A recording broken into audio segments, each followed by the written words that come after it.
Mm.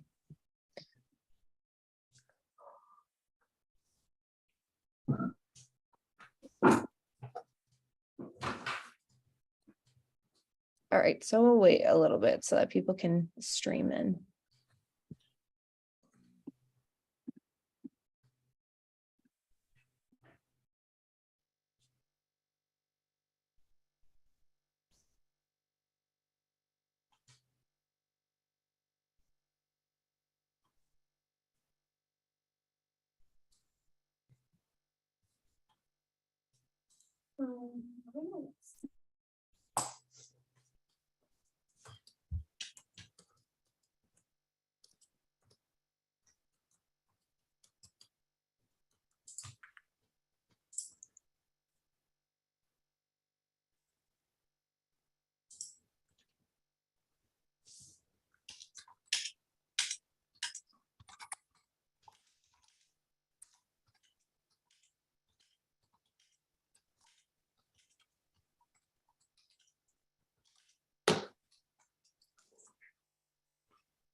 Okay, I think we're gonna go ahead and get started. I think we probably have the most people that we're gonna get. Okay, all right, welcome everybody. This is our, I think our fifth episode of this webinar series, and it's been going super well, and we're really happy with all of the different presenters that we've had so far. If this is your first time being on a green cover webinar, just know that your screen will be hidden and your microphone will be muted throughout the duration of the presentation, just so that we can focus all of our attention on our presenters for today. If you do happen to come up with any questions throughout the presentation, please utilize the question and answer feature at the bottom of your screen there. And then at the end, we have a couple people that will be answering those questions. So I will go ahead and turn it on over to Keith, and he will be doing our introductions today. Yeah, great. Thank you, Sophie. And thank you for putting all this together. It has been a really good webinar series. So my name is Keith Burns, and I am the co-owner of Green Cover and a sales manager. And one of the great things that I've been able to do as part of my job and position here is I get to travel a lot and meet a lot of really neat people, experience a lot of pretty cool things. And our presenter today, Kelly Mulville, I actually met Kelly when he was in Colorado, working on some ranches there in Colorado, and now he is at the Paicines Ranch, which is what you see in your background there, which is in California. And you know, from the very first time I met Kelly in Colorado, I was very impressed not only with his knowledge of sheep, but really more so the knowledge of how to integrate the livestock with the land. And that's one of the things that's just always impressed me about Kelly is his ability to integrate both the livestock and the land and to manage it as an entire ecosystem and not just as a herd or a flock separate from the ecosystem. And so in moving to California, he's taken the concepts that he learned and he's integrated it even further into vineyards, which is maybe not necessarily unique, although I think Kelly's one of the guys that has done it the most and has some of the most experience.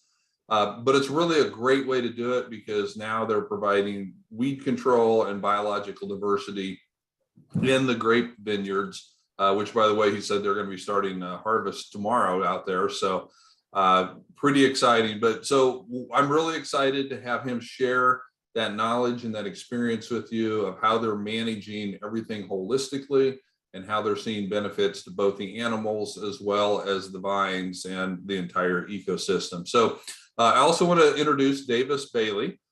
Davis is our salesman who has really grown into our orchard and vineyards expert. Davis has been out to the Paicines Ranch a couple times. He's visited a lot of our customers in California, specifically focusing on the vineyards and the orchards. And so we wanted to have Davis in on this webinar. He'll come back on at the end to help answer questions. He can share some other experiences with some of our other customers and clients in that California area, or in that same type of vineyard livestock integration space. So wanted to introduce Davis. He'll be back. I will kind of moderate the Q&A session at the end.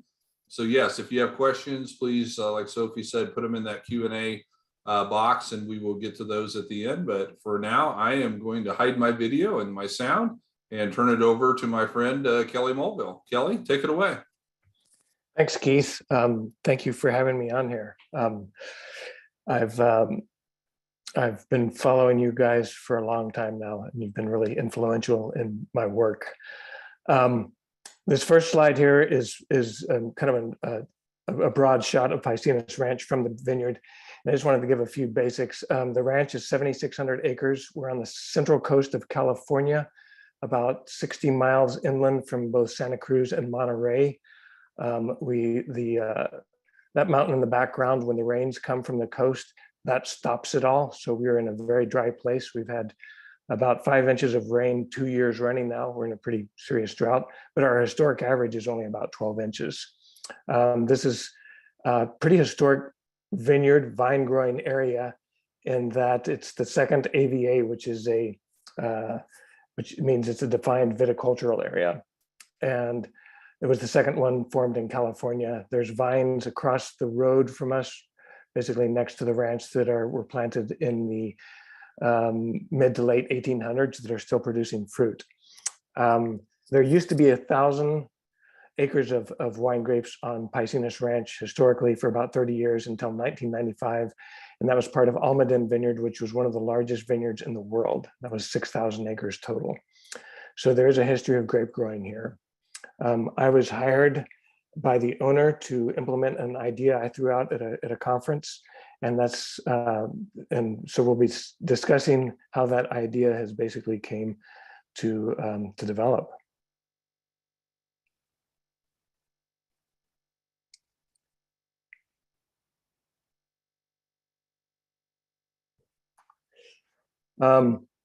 This is the big question that has been driving me for a long time, and that is it possible to increase ecosystem health and resiliency to climate change while simultaneously maintaining or increasing profitability? I got into farming as a kid when I was probably around 14 years old, and we had a small market farm in the outskirts of El Paso, Texas, mainly growing things like chili and corn and tomatoes, and selling them at a little stand at the busiest intersection near our house.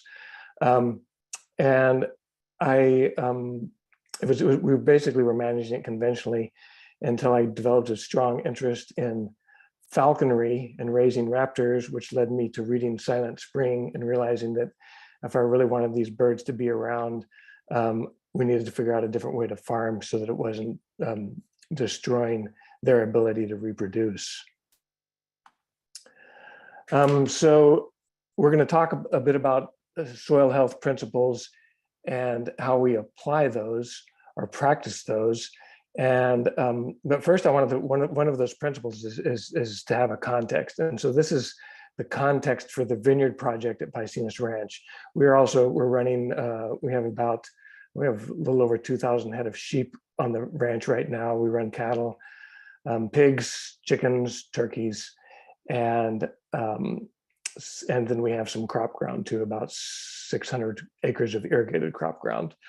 But this is the specific context for the vineyard, and basically it's a design project on how we design a vineyard that creates a flourishing ecosystem through mimicking healthy biological processes. And this would include maximizing photosynthetic capacity, soil health, plant, animal, and insect diversity, and the integration of grazing animals. The end result is to achieve exceptional quality wine, long-term profitability, a thriving ecosystem and resilience to climate change. Those of us in the wine world have been fully familiar with climate change for a long time. Grapes are very sensitive to changes in climate. I think it was 20 years ago that I first heard about a conference on climate change in wine growing. So we've been looking at this for a while because we're working with a crop that is highly sensitive to changing climate. Just as an example, in this area, the harvest used to traditionally go until about Thanksgiving, and now generally people are done with harvest. So there's a number of grape varieties and they harvest at different times. Most people are done with harvest now about the middle of October. So we've moved, the entire harvest has moved up about a month. So the idea was, again, how do we design this system? And we have all these, we basically created all these factors that we were designing for. And I'm not going to read all of these to you because I think this will be made available. And if you want to see any of this stuff, you're welcome to contact us at Paicines Ranch as well. But these are the core things that we were looking for from a new design of a vineyard. And the problem is that we tend not to have much design process in agriculture. If you think about it, you can get a degree in agricultural engineering, you can get a PhD in agricultural engineering, but as far as I know, there are no classes in agricultural design, which is kind of shows why we've gotten into an industrial mindset. These are the soil health principles. Some people have 4, some people have more. We are working with 7 right now, and we are always open to what might need to be added to this. So I think probably most of the people that are viewing this are familiar with these practices. One of the ones that I find is increasingly important is the last one. If you're not working with people who believe that soil is the basis for productivity of both our agricultural and natural ecosystems, if somebody doesn't buy into that, then you can't really push a string. So working with people who are passionate about this is and willing to discover and take that journey of how to make it work is really critical. And so this is those mountains in the background. We are right on the other side of those. So this is the county next to us, Monterey County. And this is what a lot of the vineyards over there look like. I think the average vineyard size is about 1,000 acres. And at this time of year, which is probably, I'm guessing this is going to be maybe, let's say February, March. You see that we have, it looks like they did put in a cover crop. It looks like 1 species and they skipped every other row. I still have not been able to find a good answer why people are doing that. But anyway, there's not a lot of diversity in this ecosystem. And it's a stretch to call it an ecosystem. It's basically a very compromised former ecosystem. And so this is not, the only inspiration that comes from me in seeing this is that we can do a lot better. And so my first attempt at this was to realizing again the importance of integrating animals in cropping systems, was to take a formally conventional section out of a larger vineyard. So it was a large conventional vineyard. I took a small section out and did a trial running sheep in there throughout the growing season. Sheep are commonly grazed in vineyards in California during the non-growing season, which is our winter, which is also our wet season. And so that's when our cover crops are and the native vegetation is growing well, is basically from, in a normal year, from say October through April. So I just simply set an offset wire on here that enabled me to graze the vines without damaging the fruit or the fruiting zone. And this was a trial I did, probably it's been about 12 years ago.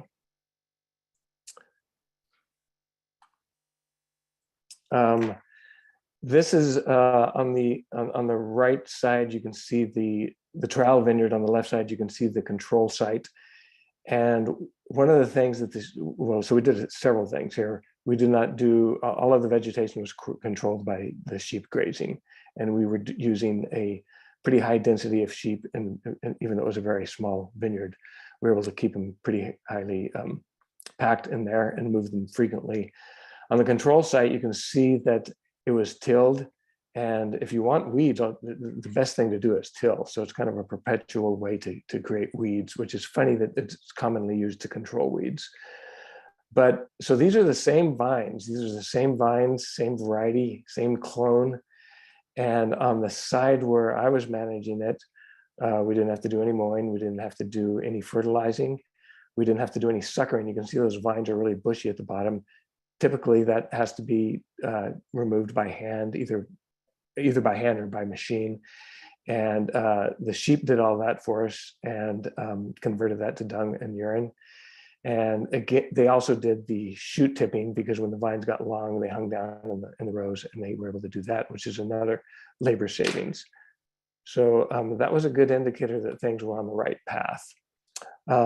After doing presentations on that concept, mainly in Australia and New Zealand, and helping the first commercial vineyard get set up in that system, which was in Australia, I started thinking, what if we actually bypassed the electrified system and created a vineyard that allowed us to graze throughout the growing season, but did a bunch of other things too, that we acknowledged the fact that things are getting warmer, things are getting hotter. How do we design for that? And how do we create a vineyard that is more resilient in the face of a changing climate? The other things we wanted to do is make it easier to manage. We wanted to make it more profitable by having sheep do as many of the tasks as possible. And we wanted to increase the overall biodiversity, because if we don't have biodiversity, then we don't have resiliency. So this was I think this was actually last year. And this gives you an idea of the early on what our system looks like. We have the vines are pretty tall. We can walk under the vines as well as the sheep. And we can even, when we're first establishing and we can't have sheep in there because the vines are too small and they would eat them, we can mow that vineyard going both directions. You can see we're keeping that vineyard floor covered throughout the year. So this is the middle of our dry season, but we've still got good cover. We have a canopy that partially shades the fruit and the vineyard. So we'll get about half the vineyard is in complete shade during the hottest time of the afternoon. We've never tilled since we planted the vineyard. We did rip the vine rows on this section. The second section, we didn't even rip the vine rows.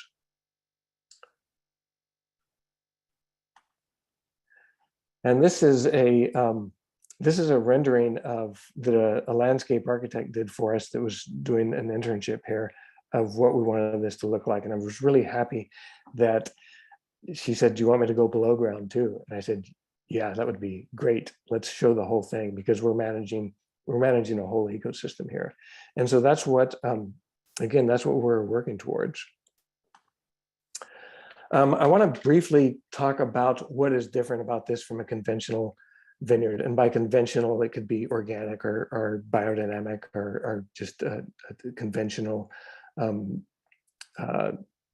management.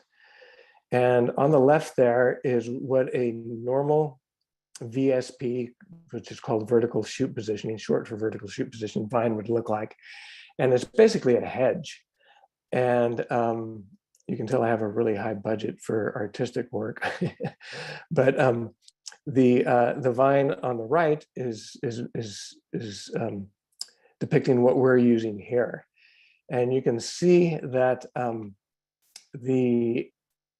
that we are actually able to capture more solar energy for photosynthesis, and we're also able to provide more shade because of this overhead canopy. And if you can imagine the one that's just the hedge, if that was the canopy like we're using, then you get a really good amount of shade, which is great for both workers. Right now, my crew is out there working. It's going to be 100 degrees today. And so during the heat of the day, it's really nice to have some shade to work in. So that's, it's kind of surprising that this particular trellis design was developed by a retired petroleum engineer in Texas, just near Houston. And he didn't design it for sheep. He designed it because it's so hot and humid there that he wanted some type of canopy that was more open but also had more shade. This is just depicting the problem with grazing during the growing season of the vines, which is the summer. And if you're in a Mediterranean climate, this is just showing the two climates that I've worked in, the Mediterranean and the Southwest. The first vineyard that I put in and the first two that I designed were in Arizona. And you can see that the brown box is showing when the sheep need to be excluded from the vineyard, but it's also showing by the green humps when the moisture comes and when your floor vegetation, which could be native or cover crop or both, when that is at its peak. So in either of those scenarios, and then now, I think there's a bonded winery in every state in America, and they are growing, they're making wine out of wine grapes and other fruits. But you can probably grow wine grapes in just about every state in the union now as well. Some of those are hybrids, but in order to graze there during that peak time of photosynthesis, you need to have a way to do that without damaging the vines.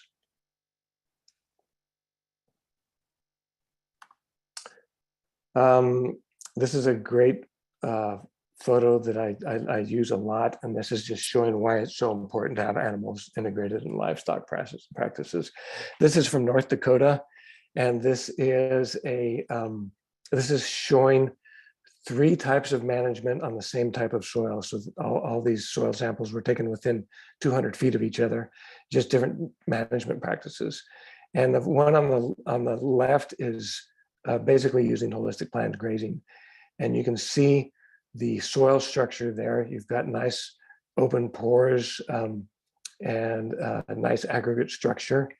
The next one, the middle one, is continuous season-long grazing, which you still have the presence of animals. They're just not managed probably quite as well as you could be doing. They're left in there longer. There's probably some overgrazing happening and maybe some trampling. But even with that, your soil structure is still better than the stuff that was the far right, which was recently converted to cropland the year before. And interestingly enough, that was no-till.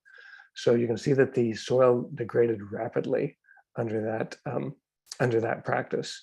And the really fun part of this is they did a water infiltration test, and the water infiltration rate for the converted cropland for 1 inch took, I believe it was somewhere around 31 minutes for an inch of water to soak into that soil. On the continuous season-long grazing, it took about 11 minutes, so we're getting better. And on the well-managed grassland, it took 7 seconds. So we're in an area where we want to, every drop of water that falls on the ground, we want it to go into the ground. And we have extremes. We have had the wettest year in California's recorded history. I've been here for 8 years. That happened in 2017.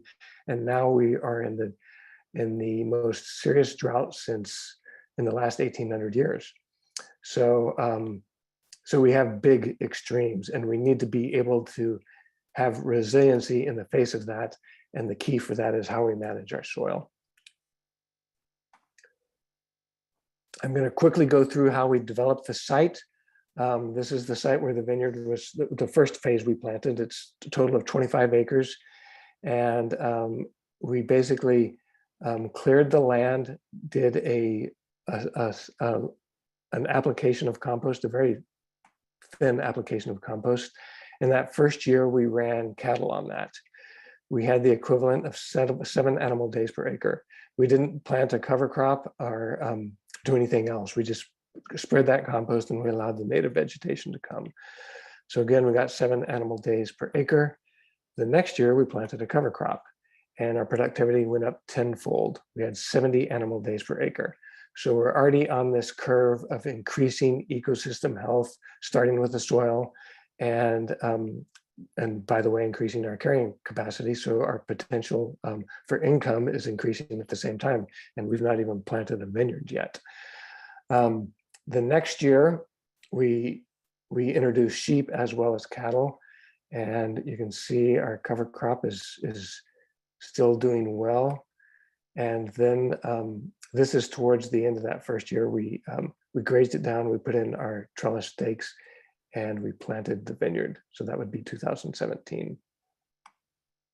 I just wanted to give people an idea of what this looks like right now. These are some rams. We run both Dorper and Katahdins. And because of the fire, we picked up a big flock of Dorper. So our flock is mainly Dorper now. You can see the fruit up there. This was probably in, I'm thinking maybe early August or so. And again, we're actually strip grazing the vineyard as well. And you can see we have two poly wires in there, so we can divide it up in any direction. We don't just have to go up and down the rows. So we because of the system, we are able to graze year round, and there's numerous benefits. I just wanted to show this photo because this is 1,700 sheep on 12 acres. In that particular section, we grazed the entire 25 acres in a period of 24 hours. And it's really nice to have the option of going from anywhere from, say, 5 sheep to a large flock like this of about 1,700. So we have that option, and we can use the sheep at any time of the year. And it helps that we have this large rangeland outside of the vineyard where we can take the sheep out of the vineyard and put them on there when we need to. This slide is just showing what happens when we do graze during the growing season. This was actually a couple of years ago. And in the foreground, you can see an area that has been grazed, and in the background is also another area that was been grazed. The part in the middle was not grazed because the vines were too small, and we would have had to protect all the vines, which would have taken a lot of work. So until the vines get big, it's problematic to graze during the growing season because they will eat the leaves. They love grape leaves. And so if there's not too many vines, and actually this year we just developed a vine protector that works really well and is easy to set up and take down, so that it'll be easier to graze the immature vineyard. So I wanted to talk about, we believe in monitoring, and we believe it is really important to monitor towards your context and to make sure that what you're doing is allowing you to achieve the results that you're after. And so we are monitoring for a wide variety of things, and I'm going to go over the results that have occurred from that. One of the big ones is that soil organic matter has gone up by 1% before we actually got a crop. Last year was our first crop. So each 1% increase in soil organic matter here equates to about probably around 25,000 gallons of water increase in water holding capacity, which is about 36 gallons per vine. And that's a lot. That's over a month's worth of irrigation. And so if we can get that up to about another % or so, and we get a normal rainfall year, we think we'll be able to dry farm to grow the grapes without irrigation, or with at least a greatly reduced amount. And there's obvious benefits besides water retention. We're sequestering that carbon in the atmosphere and helping to support a healthy soil ecosystem. Our inorganic nitrogen and sulfur are dropping. We actually have high nitrates in our irrigation water. So apparently that's being broken down and utilized. We also have high salinity, high salt levels, high sodium, and those levels are dropping in spite of the fact that, again, we are in a drought. So usually the rainfall will help flush out some of those salts, but apparently our soil biology is helping with that. Our calcium magnesium ratio is increasing, which is good because we have low calcium and high magnesium soils until you get into the subsoil where we have very high calcium. Boron is increasing, and we have high boron in our water, but the symptoms of toxicity have declined. We attribute that to our foliar spraying of calcium, and also our soil health. And our microbial communities are become more complex and diverse. We're comparing them to some neighboring vineyards, and we have 10% more bacteria and fungal species. And interestingly, they have more species of those organisms that thrive in soils that have been disturbed, that have been tilled. And we have a lot less because we don't have those conditions because we are not tilling. We have over 46 plant species that grow in the understory. That includes both native plants, which are increasing, and the cover crops that we use. A lot of the native plants that are come in during the summer when we don't get rain, and they're very drought tolerant and they can handle that. And a lot of those are great pollinator species too, like milkweed is a big one. We had an entomologist do the insect monitoring because that was way out of our league. And again, we're comparing that to a neighboring vineyard. We've got 5 times more insects than our neighbor. And we've got a lot more predators and parasitoids. And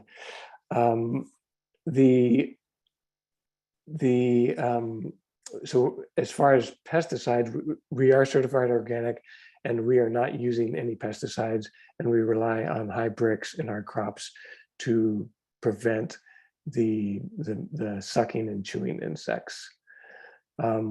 On the birds, we've got over 52 species, and the vineyard is now considered an eBird hotspot.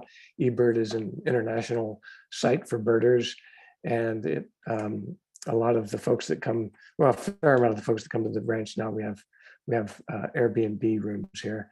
They come to check out the birds. I alluded to the bricks and the insects, and I just wanted to say that we are using SAP analysis and keeping our nutrient levels adequate on our vines so that increases the vine health. And we did find that the bricks was highest in our vines where the sheep are grazing. And so that's we think that is a direct result of possibly 2 things: the dung and the urine, and the contact of the sheep with the vines through the suckers and the shoot tips. Where the sheep are grazing, we've had bricks as high as 22. Where the sheep haven't grazed, we also have high bricks, but I think the highest we got there was about, I believe it was 15.5. So that is our program, is to create health in the vines to reduce insect pests. Our estimated savings through, once we get everything established through using these processes, is about $700 to $1,000 per acre. And that's because of reduced labor inputs. Tractor use has gone way down. I see, since we'd never have managed a conventional vineyard here, the tractor use is basically just for the sprays. And we do about 7 of those a year. Unfortunately, in organic vineyards, you will tend to have even more tractor passes because of the tillage that is done. And so you can have as many as 25 tractor passes per row per year. And this does not factor in that we have the likelihood of increased income from having sheep. We did start an internship program last year, and this is, let's see, one of these, the woman in the middle was in our internship program last year, so this is her 2nd year. All of the others are new. And so it's education is a big goal of ours, and it's one of the reasons I really appreciate what Green Cover is doing with all these series, which is a real gift to the community. And so this has been an internship program. Next year we'll probably increase it to a apprenticeship program. Not everything has gone perfect. We lost, the first year we planted, we lost 1/3 of the vineyard to squirrels. You can see that is a squirrel tail as it's about to go into a grow tube. We thought the grow tubes would protect from squirrels, but they learned how to get into them. And we also lost a third of the vineyard to high rainfall in the nursery where the vines came from. They were underwater, and consequently, they never budded out.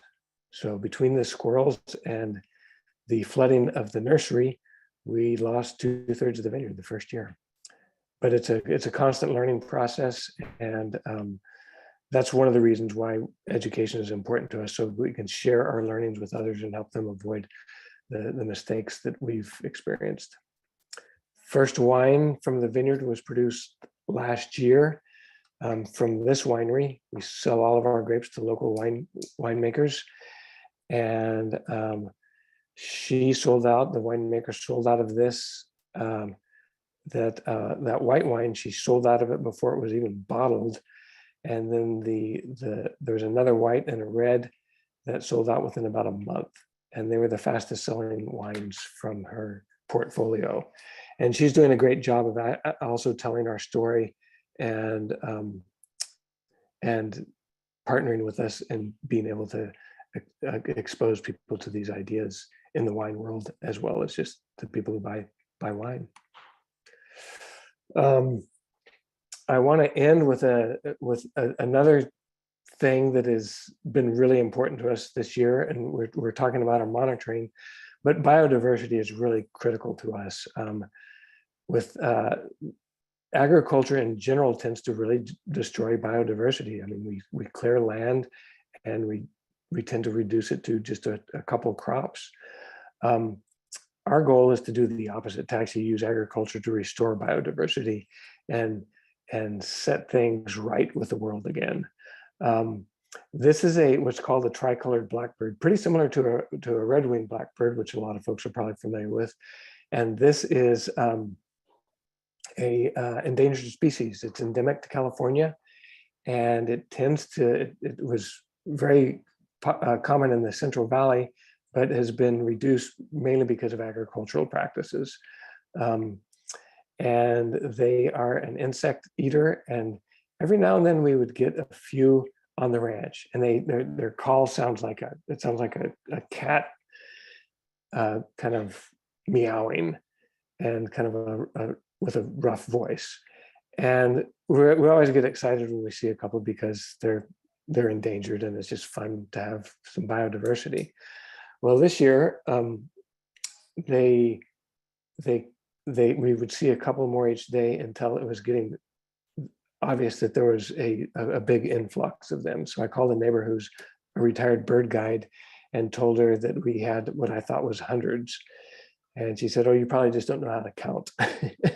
So she came out and she said, "Wow, according to my count, you've got about 800 in this flock here." And so they would come up to the vineyard every day, and they would go through the outside of the vineyard in the morning and then come into the vineyard in the afternoon. And I want to show folks a slide of what this looked like, if this will work for me. This is right on the outside of the vineyard. And again, this is an endangered species in California. And at one time we had up to 3,000. They nested just right below where this video was taken. And we were pretty excited about that, as were actually a lot of folks in California. The California state expert on tricolors came out here. And one of the first things people asked was, why are they in the vineyard? You guys must have a lot of insects, and we do. And so apparently that created habitat suitable for them to be here. And we're really excited that our practices allowed habitat and food for an endangered species. So in addition to getting a crop of wine grapes and sheep, we are also creating habitat for wildlife, which is really, again, critical. And they're partners. They actually don't eat. They're just insect eaters, so they don't eat fruit. But we're again, that's part of our mission. And this second year of growing grapes, we're seeing some pretty good indicators that we're on the right track.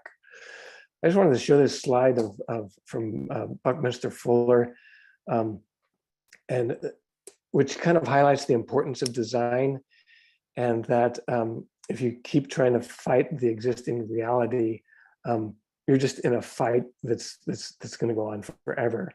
And I got inspired by this. Just if you want to change the way things work, then create a model that makes the old model obsolete. And we are just in the early stages of this. We have a lot to learn, but I just heard a week ago that there's already one of these being used in Australia now because of a guy that was visiting here, and have several other folks that are interested in doing this as well. So again, it's more than just the vineyard design. You could do this with a number of trellis systems, but it's the practices and the processes that we're paying attention to that allow nature to flourish again and be partners with us on what we're doing here. I'm not going to read all these, but these are some of the farming principles that we work with here in addition to the soil health principles. And all of these should be available on this site, and they're available on our website as well. And this is my contact information. And then I think we're going to open up for questions here. So I will turn it over to Keith and Davis.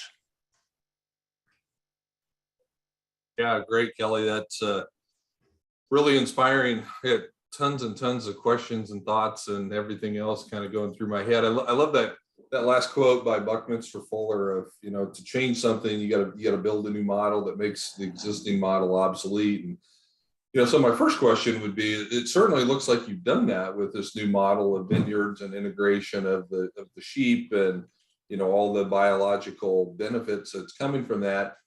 Do you have a lot of people coming to you to try to integrate this into their own operations? And before I let you answer that, I do want to just put in a plug for the Paicines ranch and the Paicines group that you guys are really, you're set up to do this and to make a profit doing this, but you're really set up as a learning organization too. You've got an entire division of Paicines that is totally dedicated to learning. I think there's a separate website for Paicines learning. So I would encourage people to go and check that out. I've been there, Davis has been there, really put on some quality educational type things. But Kelly, I'm interested, are there a lot of people coming to you to try to learn this, to be able to expand this out into their operations? Yes, the interest has picked up pretty dramatically in this past year.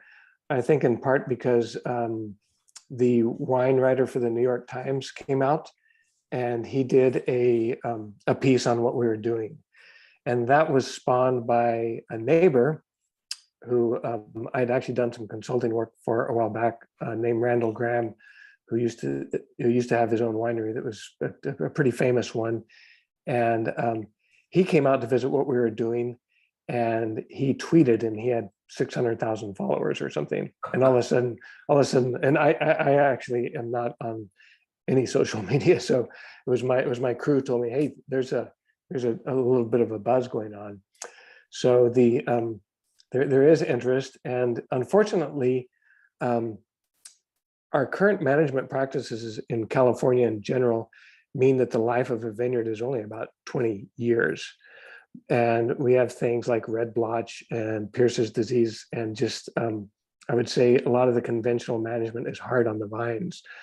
But I had a guy who is having to take out 60 acres because of problems, and he came out to visit, and it took him a while to find me in the vineyard. And by the time he caught up with me, he said, I actually don't even need to meet with you. I see what you're doing here. And I'm excited that I actually have to rip out my vineyard now, because this is what I'm going to do. And I see all of the advantages that are going to come from this, from the shade. He's from a hotter growing region than us, from the shade to being able to have another revenue stream with the sheep, and just the ease of management of something like this. Yeah. Well, yeah, thank you for not only helping to build that model, but being so willing to share it with others to learn as well. That's great. Karen is asking a great question here. She says, can you kind of go back and revisit that part that you were talking about water retention, and specifically kind of where you're at Because what you said is rather shocking, that you think that there may be a possibility that you could do dryland grapes in that part of California once you get your soil built up enough. And just kind of touch on that point again, because I agree with Karen that that's a really great point. And people that aren't familiar with the environment you have in California, that is a super shocking statement. Yes, and so before we went into this drought, we actually had some old vines here. So some of them were so anywhere from 70 to over 100 years old. Actually, over 100, probably over 130 years old. Some of the oldest vines in the state, probably. So, both of those sites had been dry farmed. I think in the past couple of years, they've had to actually do a little bit of irrigating. So dry farming is possible with, and those are against the mountain there. So they're probably getting a little bit more rain than we do. But dry farming is possible. When I was in Australia the first time and I was just visiting growers, I met somebody who was dry farming, and he said that he could pull off a crop with 6 inches. It probably wouldn't be economically viable. And that was in a Mediterranean climate, so it's just winter rainfall.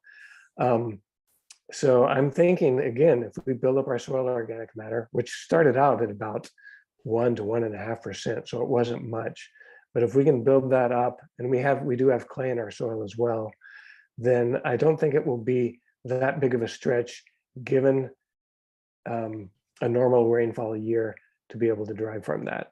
It will also, it could be a little bit tricky since we've established the vines using irrigation. If you establish them with dry farming techniques, I think the roots tend to go down. They have to go down in order for those vines to survive. So we might have to wean them off of that, but I think that it will be very possible. And again, I think a lot of folks don't realize how much the water holding capacity of carbon is. And that is a sponge, basically. And so the more of that we can get in there, the better. But in addition, we're adding the factor of keeping the ground covered throughout the year. Historically, dry farming in California was done with a dust mulch, which is basically turning the top 6 inches of your soil into tilling it pretty severely until it is more or less a dust and are really fine particles. And then that is acting as kind of a mulch itself. Since we're not doing tillage, and I can't imagine ever doing that to our soil. We think that we are also developing perhaps a more soil sympathetic way of dry farming. Very good. Felix is, first of all, Felix says, great job, Kelly. Very impressed with what you've done there. He's interested in kind of your trellis dimensions. And I know that in visiting with you, you talked about the taller trellis height is not only good to keep that away from the sheep, but grapes naturally want to grow a little taller than what most people are training them to do. Can you just talk a little bit about how high that is and maybe how much that spread is on your arches? Okay, yeah, that's a great question, getting into the details about this system. First off, our row spacing is 12 feet apart. So 12 feet between vine rows and 6 feet apart between vines. Another thing, to just go back to the dry farming real quick, is historically dry farming was planted at 10 by 10 or 12 by 12 spacing, which allowed a big area for the root zone for the vines. Most vines in California are planted at probably twice the density that we are planting.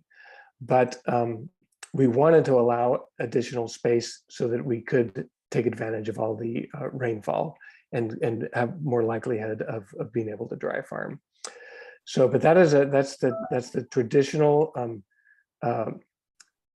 This is the Watson system that we're using is primarily used in Texas and Georgia, and in general it is spaced 6 by 12, maybe 6 by 11.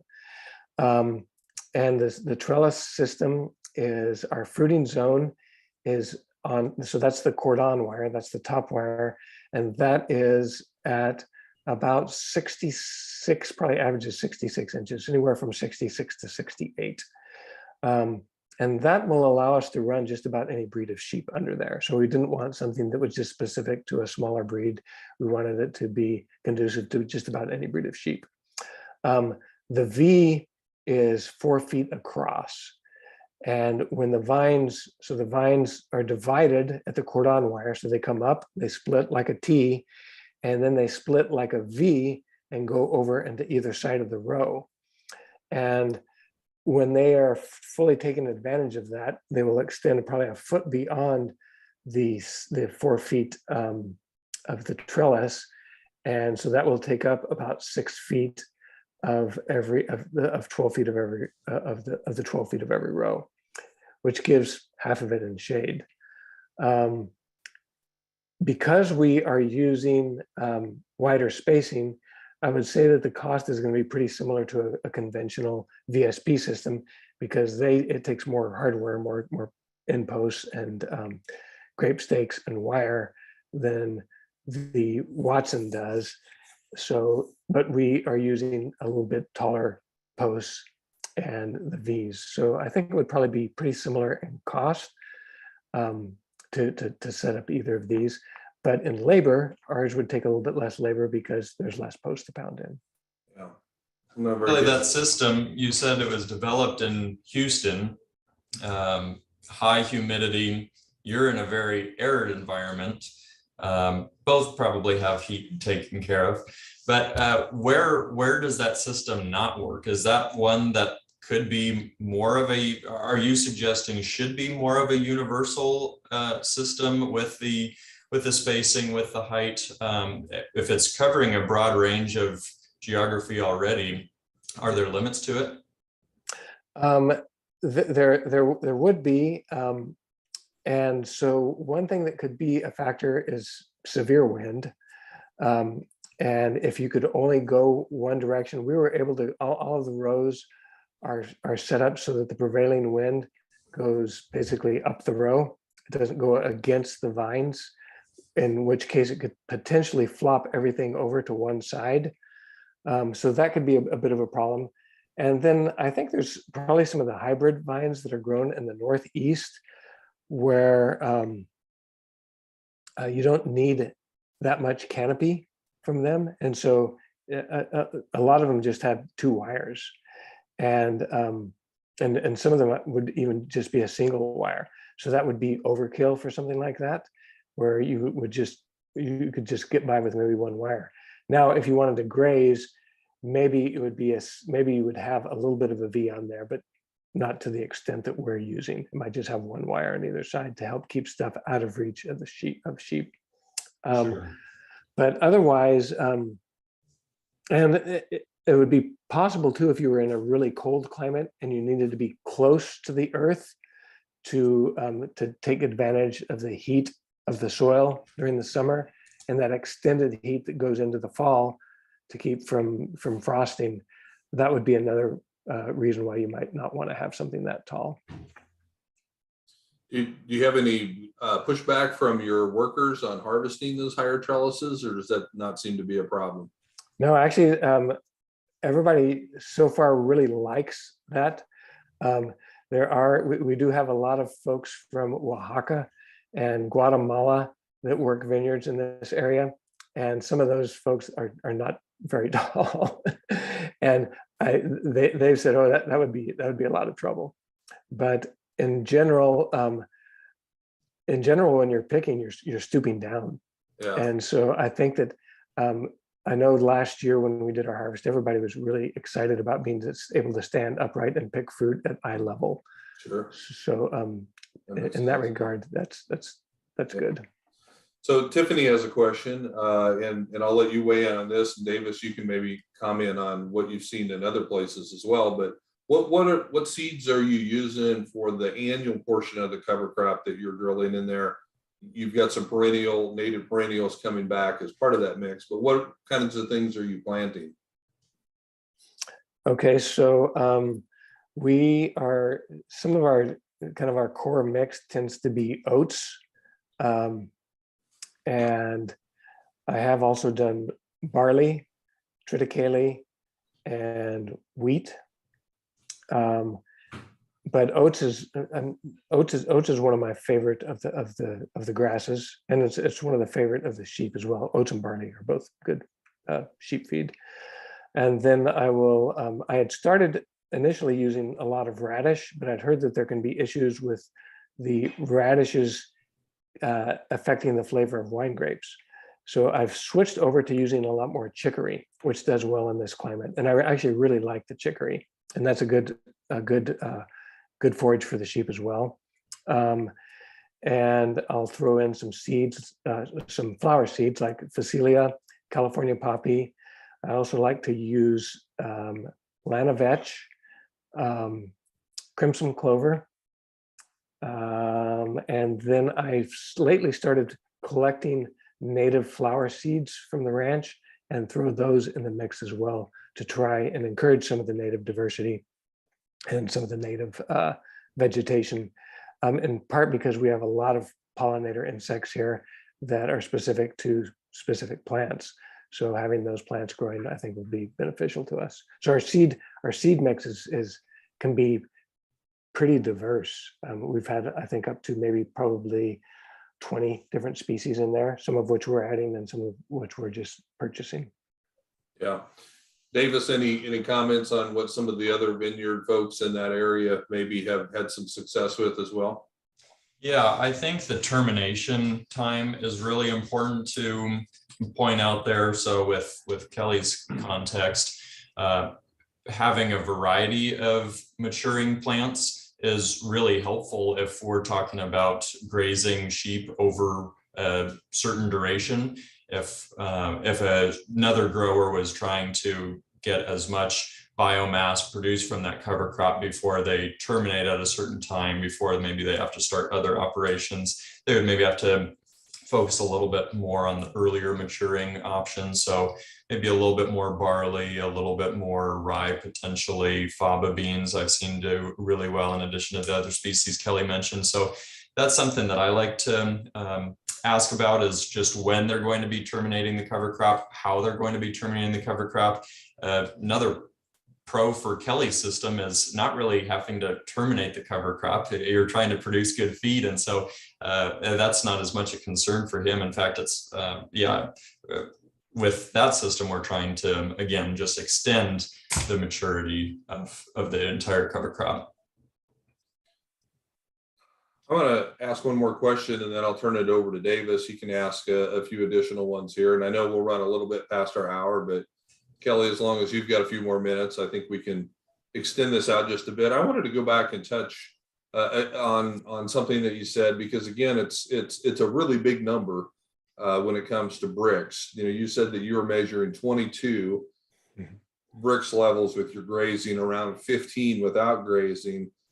Can you talk at all about what a conventional vineyard might have without any of these practices that you're doing? And then just kind of put that into context for people about how big of a deal that is, and how that is really preventing you from needing insecticides. And I'm guessing maybe even fungicides you've pretty well eliminated, because the Brix is an indication of how healthy that plant is. But do you have any idea what your neighboring vineyards, you know, like the one on the other side of the mountains that you showed, would be? That's a great point, Keith. And I don't think that we have tested Brix at any of the neighbors, but I'm going to have our guy here, Greg, who's been doing that monitoring stuff. I'm going to have him do that and compare it on, you know, within like 15 minutes or so, the Brix here at neighboring vineyards. But so I'm not sure actually.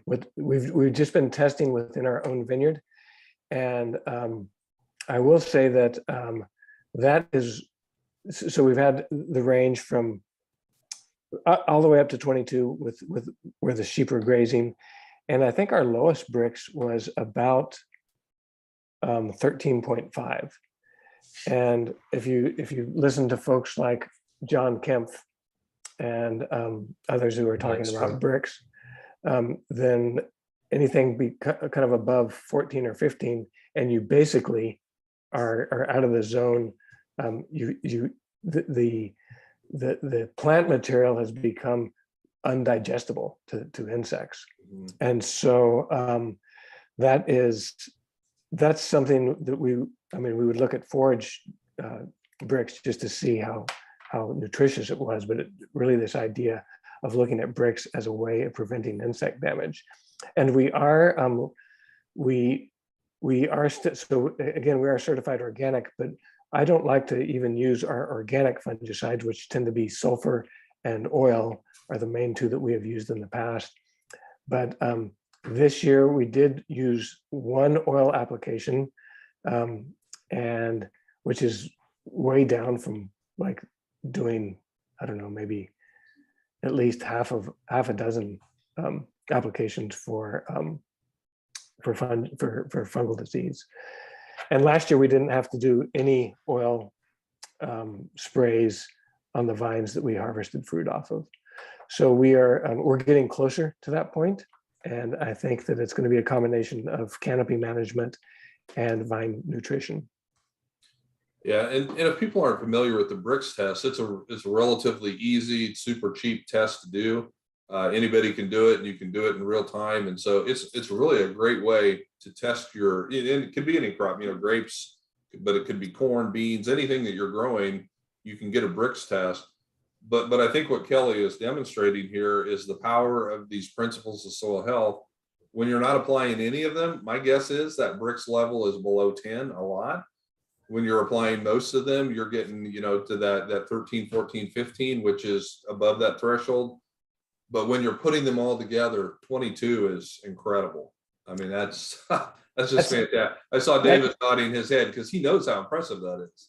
That's actually higher bricks in our sap than the winemaker wanted in the wine grapes. So that's kind of funny. Probably makes too sweet of a wine. Yeah. So Davis, I'm going to turn it over to you. You can ask the last few questions and then kind of wrap it up here. Sure. So Kelly, you showed the picture of the squirrel. That's a common question. Squirrels, or at least other types of rodents. Was there anything that you did to alleviate that issue, or do you still have to do anything to treat that issue? Yeah, it's funny. So that was one of the wettest years we've had, and we had a big squirrel infestation. And now we're in our driest year, and we've also had a big squirrel. So they're definitely opportunistic. Whatever way the climate's going, they're going to take advantage of it. And so we do live trapping. We've tried a little bit of trapping with a kill trap, but that hasn't been too successful. And I have been shooting a lot of squirrels as well. And we have a handful of retired guys who come onto the ranch to shoot squirrels just because they want to. So we have a volunteer predator posse. And I think one of the problems is that we have reduced or eliminated a lot of the predators for ground squirrels. I think a big one was literally a grizzly bear.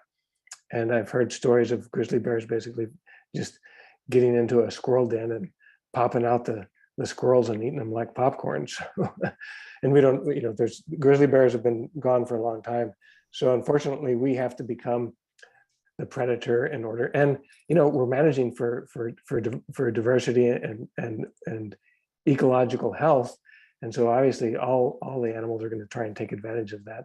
It's just that the predators tend to be behind the prey animals, and as far as their life building up numbers. Sure. Now, another common question that we get is what to do right under the vine row or in the vine row. So cover crop focusing on in between vine rows, but what to do right under the vine row. It seems like as we listen to your system and see the pictures of what you're doing, that's really an irrelevant question by the time you are running sheep through it. Are you noticing any reduction in vine vigor, or are there any cons to not doing anything in the vine row like other people might be doing to control weeds right around the vine? Last night I was doing a little spraying of a a foliar spray of, it was kelp and calcium and a fish hydrolysate. And so it's just to give them a little bit of a boost. And sometimes the young vines do show symptoms of the boron toxicity more than an older vine. So I was doing that spray, and the one thing that can be a problem is if you have weeds around a young vine and can't access it for a spray like that. But the thing I also noticed is when the weeds do well, the vines do well. And so it's pretty rare that I have weeds overpowering a vine. In general, the vines kind of shoot up through the weeds and are doing pretty good. Okay. But that has, yeah, we've when we first do grafting and things like that, where the grafters need to get in and that area needs to be clear, then we'll remove weeds. Otherwise, we don't really worry about them, and we don't really have that much trouble. And again, as I'd mentioned, the weeds can actually, they're working in a different zone than the grapevines. Grapevines can be very deep rooted, and so I think that the weeds may actually help drive the roots down deeper. Wow. And when I'm calling them weeds because that's what people refer to them as. Understood. We call them resources. Right. Forage. Yeah, I like that. Now I've got two more questions for you that are a little bit more bigger picture. We've talked about a few technical questions, but one of the things that I think makes you really unique is how talented you are at making the livestock system fit with the cropping system. We've got all sorts of producers who are commonly raising livestock and raising crops, but you have created such dramatic synergy from the two of them together. Do you have any advice for our growers who are livestock producers as well as crop producers, and just how to be thinking even deeper about creating the synergy like you have? Yeah, I think we have to put aside our limitations in thinking that it has to be a certain way. And to me, it was pretty funny to get so much resistance from folks who've been growing grapes for all their lives, to be really concerned about raising the vines up higher. And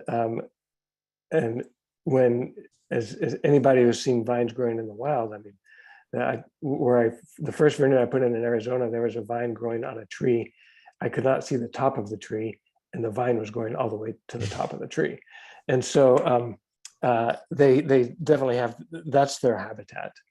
And I think oftentimes the things that limit us are the things that we know.